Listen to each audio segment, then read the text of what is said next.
Kita nyo parang Blue Lagoon, oh. Yan. At alam nyo ba na ang lugar na ito ay pinuntahan nito nila Gioong. Dito rin sila nagpunta noon at nag-content sila dito. Yan, kung gusto nyo pong puntahan dito, ay napakaganda ba. At kahit na hindi pa tayo naliligo, ramdam ko na ang tubig ay napakalamig.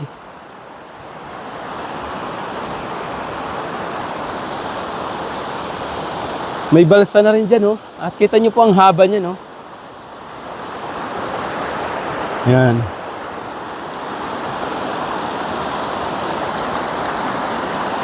Ay, grabe ang tubig dito, oh. Ang linaw ng tubig dito, lalo na dun sa area na yan, oh. Hindi lang tayo makapunta kasi nakasapatos tayo. Ayan, oh. Parang Wild River part siya. We have a new place here that I discover here in Barangay Napsan. Actually, this place is surrounded with a lot of trees. Yeah. Everyone, welcome to our channel here in Cuyaran in the Island. And to all my viewers, good morning. This place is a kind of river and it's called Magalona River. So on my front, I see the compiles of rocks and the river itself. So I wanted to share with you everyone, and I hope you enjoy this nature kind of video vlog. You see this one? So these are the cottages here in Magalona River, located in Barangay Napsan, Puerto Princesa. So itong mga cottages na to, this is for rent for 300 pesos and pwede na kayo ditong mag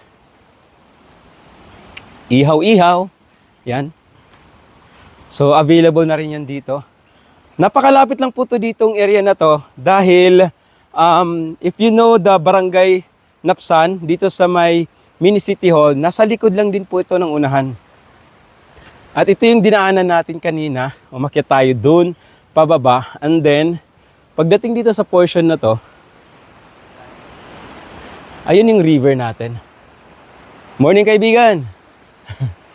Yan ang ating kaibigan, si Christian. Christian, good morning! Siya yung nagsama sa atin dito. Actually, sa kanila din to eh. Nakalibre na tayo. So, puntahan natin tong ilog na kung saan dito ay, kita nyo parang Blue Lagoon, no? Yan. At alam nyo ba na ang lugar na ito ay pinuntahan nito nila Gioong. Dito rin sila nagpunta noon at nag-content sila dito. Yan. Kung gusto nyo pong puntahan dito, ay napakaganda ba. At kahit na hindi pa tayo naliligo, ramdam ko na ang tubig ay napakalamig.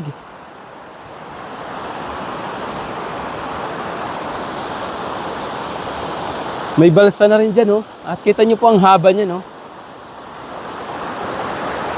Yan.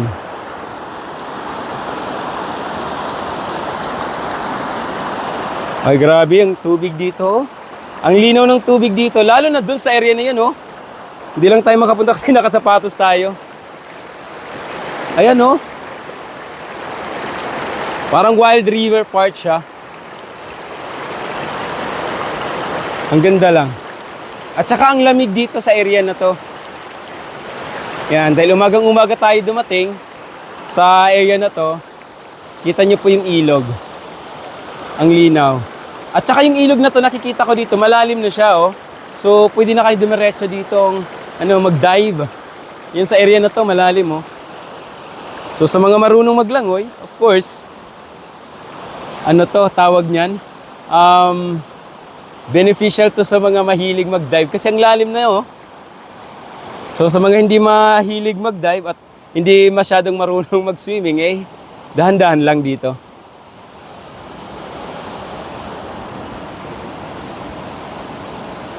Pwede rin dito mag-start ng overnight, although wala pa talaga siyang ilaw. Pero ang maganda dito, yung spot. Ang ganda ng spot, promise.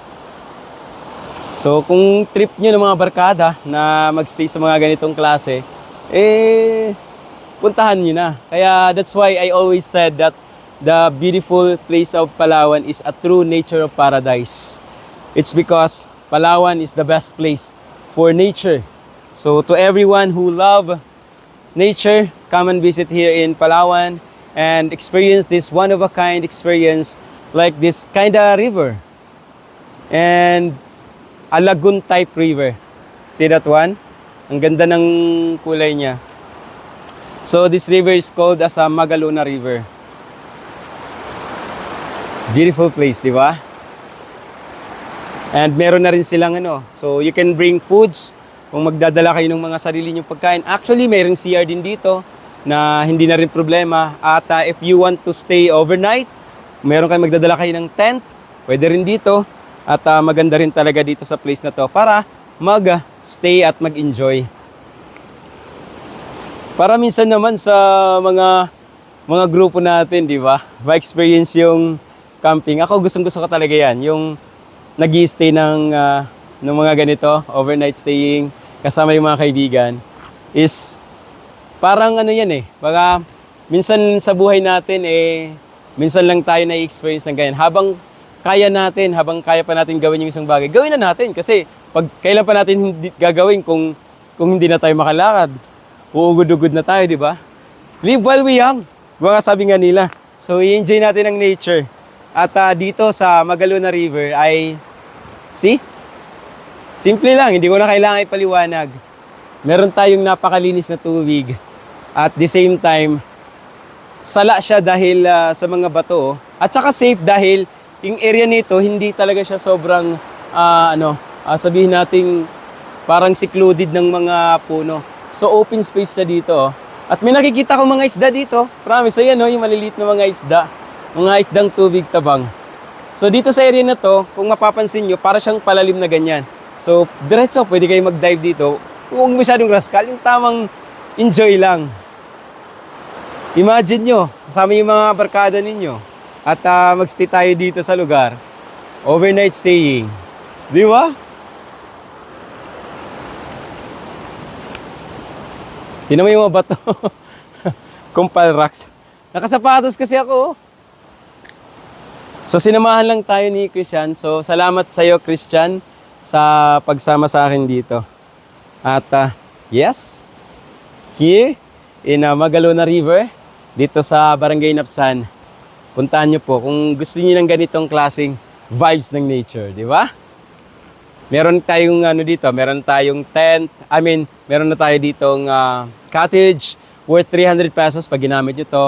At meron na rin tayong source dito sa restroom kung gusto niyo pong mag-restroom. At kung gusto niyo magluto-luto, perfect yan, kailangan nyo rin dito. Meron na rin ditong ihawan na pwedeng mag-ihaw na rin dito. So 20 pesos lang kada tao and yung rent ng cottage ay 300 pesos. So, di ba? Maraming salamat sa inyong mga kaibigan and I hope you enjoy watching this video. Thank you so much. This is Kuya Ron in the Island. Hey!